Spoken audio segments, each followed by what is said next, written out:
যে কোনো পুজো আচ্চা করতে আমার বেশ ভালো লাগে। আর অনেক দিনের ইচ্ছা ছিল বাড়িতে একটা ছোট্ট করে হলেও সত্যনারায়ণের পুজো দেব। বিয়ে হওয়ার পর থেকে সত্যনারায়ণ পুজো দেওয়া হয়নি। শ্বশুরবাড়িতে আমার কোনো নিয়ম ছিল না সত্যনারায়ণ দেওয়ার জন্য। কিন্তু আমি বরাবর আমার জেঠিমাকে দেখে আসতাম সত্যনারায়ণ প্রতি বছর দেওয়ার জন্য। তো আমারও খুব ইচ্ছা করতো এরকম পুজো দেব। বিয়ের আগে কখনো পারিনি দিতে। বিয়ের পর এই ইনকাম করার সুযোগটা আমার বরমশাই করে দেওয়ার পর থেকে মনে অনেক কিছু স্বপ্ন জাগে, যেই স্বপ্নগুলো দুজনে মিলে পূরণ করতে ইচ্ছা করে।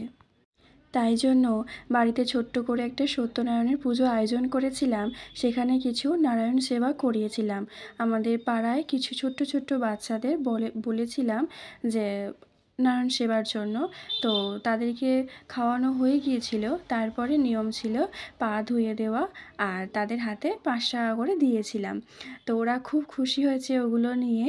আর এগুলো হচ্ছে আমার ছোট্ট ছোট্ট দেওর, পিসশাশুড়ি, ননদ সব মিলিয়ে মিশিয়েই আছে। আর এই যে ছোট্ট আমার খুদে দেওর, খুব মিষ্টি, খুব শান্ত। আর ওটা হচ্ছে বড়।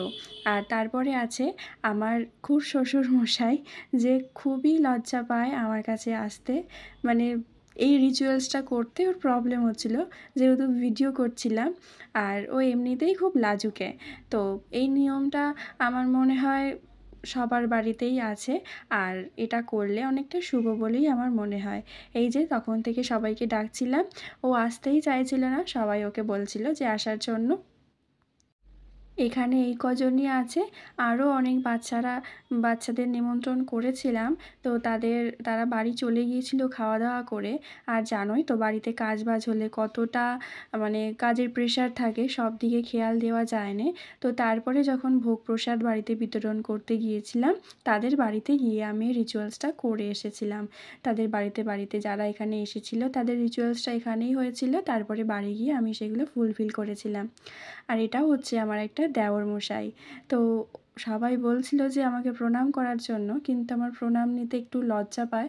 তো ভালোই লাগে এই যে কোনো কিছুর রিচুয়ালস পালন করতে। তো তোমাদের ভিডিওটা কেমন লাগলো জানিও।